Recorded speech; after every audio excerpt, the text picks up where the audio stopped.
By installing a load management system, you control when electricity is used within that apartment building. You can use that ability to do a couple of things, or a bunch of things, but two of the things that have the most value are shift consumption to the middle of the day and shape that consumption to match the output of a solar plant.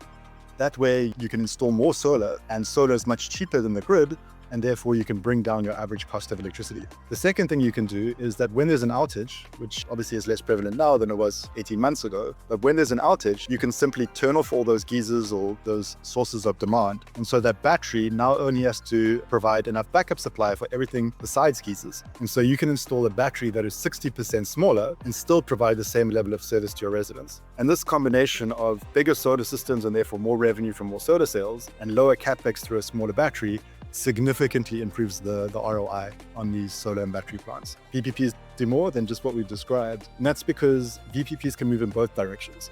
Obviously, in a South African context, we've got the mindset of we are supply constrained. We just want to turn things off, turn demand off to keep the grid in balance.